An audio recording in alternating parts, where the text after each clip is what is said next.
हर हर महादेव, हर हर महादेव।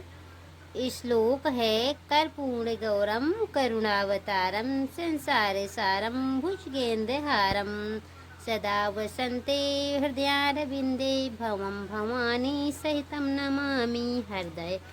हर हर महादेव, हर हर महादेव, हर हर महादेव। आज अध्याय 13 मैं पाठ चालू करने जा रही हूँ। आप लोग शिव पुराण को अवश्य सुने और फुल आनंद ले। शिव पुराण कथा बहुत ही अच्छी किताब होती है, तो आप लोग अवश्य सुने ये किताब। सारे पाप और कष्ट दूर हो जाते हैं। आगे की मैं कथा सुनाती हूँ। अध्याय 13 नंबर। ऋषियों ने कहा, समस्त पदार्थों के ज्ञाताओं को श्रेष्ठ सूत जी, अब आप क्रमशः देश काल आदि वर्णन करें। सूत जी बोले, महर्षियों, देव यज्ञ आदि कर्मों में अपना शुद्ध ग्रह समान फल देने वाला होता है, अर्थात अपने घर में किए हुए देव यज्ञ आदि शास्त्रों का फल को समास्त्र में देने वाले होते हैं। गौशाला का स्थान घर की अपेक्षा 10 गुना फल देता है। जलाशय का तट उसमें भी 10 गुना महत्व रखता है, तथा जहाँ बैल, तुलसी एवं पीपल वृक्ष का मूल निकट हो, वहाँ स्थान जलाशय को तट से भी 10 गुना फल देने वाला होता है। देवालय को उसमें भी 10 गुने महत्व का स्थान जानना चाहिए। देवालय से भी 10 गुना महत्व रखता है। तीर्थ भूमि का तट उससे 10 गुना श्रेष्ठ है। नदी का किनारा उससे भी 10 गुना उत्कृष्ट है। तीर्थ नदी का तट और उससे भी 10 गुना महत्व रखता है। सतगंगा नामक नदियों का तीर्थ गंगा, गोदावरी, कावेरी, ताम्रपणी, सिंधु, सरयू और नर्मदा, इन 7 नदियों को सप्तगंगा कहा गया है। समुद्र के तट स्थान इसमें भी 7 गुना पवित्र माना गया है और पर्वत के शिखर का प्रदेश समुद्र तट से भी 10 गुना पावन है। सबसे अधिक महत्व का वह स्थान जानना चाहिए, वहाँ मन लग जाए। यहाँ तक देश का वर्णन हुआ है। अब काल का तपस्या बताया जाता है। सतयुग में यज्ञ दान आदि कर्म पूर्ण फल देने वाले होते हैं, ऐसा जानना चाहिए। त्रेता युग में उसका 3/4 फल मिलता है। द्वापर में सदा आधे ही फल की प्राप्ति की कही गई है। कलयुग में 1/4 ही फल की प्राप्ति समझनी चाहिए और आधा कलयुग बीतने पर उस 4 फल में से भी 1/4 कम हो जाता है। शुद्ध अंतःकरण वाले पुरुष को शुद्ध एवं पवित्र दिन सम फल देने वाला होता है। विद्वान ब्राह्मणों सूर्य संक्रांति के दिन किया हुआ सत्कर्म पूर्वोक्त शुद्ध दिन की अपेक्षा 7 गुना फल देने वाला होता है। यह जानना चाहिए उससे भी 10 गुना महत्व उस कर्म का है जो विशुष नामक योग में किया जाता है। दक्षिणयान आरंभ होने के दिन अर्थात कर्क की संक्रांति में किए हुए पुण्य कर्म का महत्व विश्वास से भी 10 गुना माना गया है। उससे भी 10 गुना मकर संक्रांति में और उससे भी 10 गुना चंद्रग्रहण में किए हुए पुण्य महत्व हैं। सूर्य ग्रहण का सबसे उत्तम है। उसमें किए गए पुण्य कर्म का फल चंद्र ग्रहण से अभी अधिक और पूर्ण मात्रा में होता है। इस बात को विज्ञ पुरुष जानते हैं। जगत रूपी सूर्य का राहु रूपी विशेष सहयोग होता है, इसलिए सूर्य ग्रहण का समय रोग प्रदान करने वाला है। अतः उस विशेष की शांति के लिए उस समय स्नान दान और जप करें। वह काल विष की शांति के लिए उपयोगी होने के कारण पुण्यप्रद माना गया है।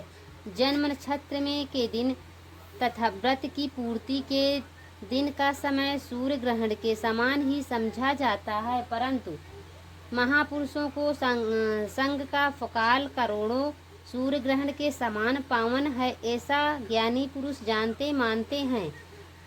तपोनिष्ठ योगी और ज्ञाननिष्ठ यति में पूजा के पात्र हैं, क्योंकि ये पापों के नाश में कारण होते हैं। जिसमें 24 लाख गायत्री का जाप कर लिया हो, वह ब्राह्मण भी पूजा का उत्तम पात्र है। वह संपूर्ण फलों और भोगों के देने में समर्थ है, जो पतन से त्राण करता है, अर्थात नरक में गिरने बचता है। उसके लिए इसी गुण के कारण शास्त्रों में पात्र शब्द का प्रयोग होता है। वह दाता के पात्र कसे त्राण करने के कारण पात्र एक कहलाता है। गायत्री और गायक का पतन से त्राण करती है, इसलिए वह गायत्री कहलाती है। जैसे इस लोक में जो धनहीन है, वह दूसरों को धन नहीं देता, जो यहाँ धनवान है वही दूसरों के धन दे सकता है। उसी तरह जो स्वयं शुद्ध है और पवित्र आत्मा है, वही दूसरे को मनुष्य का त्राण या उद्धार कर सकता है। जो गायत्री का जप करके शुद्ध हो गया है, वही शुद्ध ब्राह्मण कहलाता है। इसलिए दान, जप, होम और पूजा सभी कर्मों के लिए वही शुद्ध पात्र है। ऐसा ब्राह्मण ही दान तथा रक्षा करने की पात्रता रखता है। स्त्री हो या पुरुष, जो भी भूखा हो, वही अन्न दान का पात्र है। जिसको जिस वस्तुओं की इच्छा हो, उसे वह वस्तु बिना मांगे ही दे दी जाए तो दाता को उस दान का पूरा फल प्राप्त होता है। ऐसी महर्षियों की मान्यता है, जो सवाल या याचना करने की देने के बाद दिया गया हो, वह दान आधा ही फल देने वाला बताया गया है। अपने सेवक को दिया हुआ दान 1/4 फल देने वाला होता है। विप्रवरों को, जो जाति मात्र से ब्राह्मण है और दीनता पूर्व वृत्ति से जीवन बिताता है, उसे दिया हुआ धन का दान दातों को इस भूतल पर 10 वर्षों तक भोग प्रदान करने वाला होता है। वही दान यदि वेदवेता ब्राह्मणों को दिया जाए, तो वह स्वर्ग लोक में देवताओं के वर्ष से 10 वर्षों तक दिव्य भोग देने वाला होता है। शील और उच्च व्रत से लाया हुआ और गुरु दक्षिणा में प्राप्त हुआ अन्न धन शुद्ध द्रव्य कहलाता है। उसका दान दाताओं को पूर्ण फल देने वाला बताया गया है। क्षत्रियों को सौर से कमाया हुआ, वैश्यों का व्यापार से आया हुआ और शूद्रों का सेवा वृत्ति से प्राप्त किया हुआ धन भी उत्तम द्रव्य कहलाता है। धर्म की इच्छा रखने वाली स्त्रियों, जो धन पिता एवं पति से मिला हुआ हो, उसके लिए वह उत्तम द्रव्य है। और गौ आदि 12 वस्तुओं को चैत्र आदि 12 महीनों में क्रमशः दान करना चाहिए। गौ भूमि, तिल, सुवर्ण, घी, वस्त्र, धान्य, गुड़, चांदी, नमक, कोहड़ा और कन्या, ये ही 12 वस्तुएं हैं। इनमें गोदान से कनिक वचित और मानसिक पापों का निवारण तथा कैका आदि पुण्य कर्मों की पुष्टि होता है। ब्राह्मण भूमि का दान इलोक और परलोक प्रतिष्ठा आश्रम की प्राप्ति करने वाला है। तिल का दान बलवर्धक एवं मृत्यु निवारक होता है। स्वर्ण का दान जठ रंगीन को बढ़ाने वाला तथा वीरदायक है। घी का दान पुष्टिकारक होता है। वस्त्र दान आयु की वृद्धि कराने वाला होता है। ऐसा जानना चाहिए। धन्य का दान अन्न धन की समृद्धि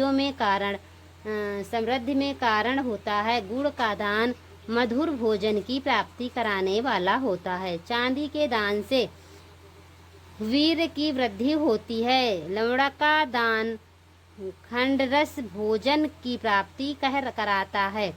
सब प्रकार का दान सारी समृद्धि की सिद्धि के लिए होता है। विज्ञ पुरुष क्रमशः के दान को पुष्टिदायक मानते हैं। कन्या का दान आजीवन भोग देने वाला कहा गया है।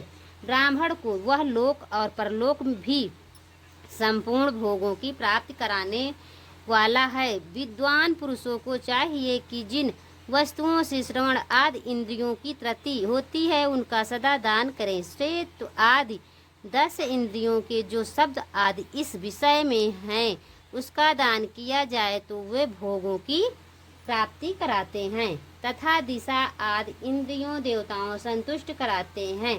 वेद और शास्त्रों को गुरु मुख से ग्रहण करके गुरु के उपदेश अथवा स्वयं ही बोध प्राप्त करने के पश्चात जो बुद्धि का यह निश्चित होता है कि कर्मों का फल अवश्य मिलता है, इसी को उच्च कोटि की अस्तिकता कहते हैं। भाई बंधु अथवा राजा के भय से जो अस्तिकता बुद्धि या श्रद्धा होती है वह कनिष्ठ श्रेणी की अस्तिकता है जो सर्वथा दरिद्र है। इसलिए जिसके पास सभी वस्तुओं का अभाव है वही वाणी अथवा कर्म शरीर द्वारा यजन करे। मंत्र स्तोत्र और जप आदि को वाणी द्वारा किया गया यजन समझना चाहिए तथा तीर्थ यात्रा और व्रत आदि की विद्वान पुरुष शारीरिक यजन मानते हैं जिसे किसी भी उपाय से थोड़ा हो या बहुत देवताओं को पूर्ण बुद्धि से जो कुछ भी दिया अथवा किया जाए वह दान या सत्कर्म भोगों को प्राप्त कराने में समर्थ होता है। तपस्या और दान ये दो कर्म मनुष्यों को सदा करने चाहिए तथा ऐसे ग्रह दान करना चाहिए जो अपने वर्ण चमक दमक या सफाई और गुण सुख सुविधा से शोभित हो। बुद्धिमान पुरुष देवताओं को तृतीय लिए जो कुछ देते हैं वह अतिशय मात्रा से में बहुत सब प्रकार के भोग प्रदान करने वाले होते हैं। उस दान से विद्वान पुरुष यह लोक और परलोक में उत्तम जन्म और सदा सुलभ यज्ञ दान आदि कर्म करके मनुष्य मोक्ष होने वाले भोग पाता है। ईश्वर प्राण बुद्धि से फल का भागी होता है। जय भोले बाबा। यहीं से कथा मैं समाप्त करती हूँ। अगर वीडियो अच्छी लगी तो लाइक और सब्सक्राइब और कमेंट करके जरूर बताएं। हर हर महादेव। जय शिव पुराण कथा। हर हर महादेव, हर हर महादेव।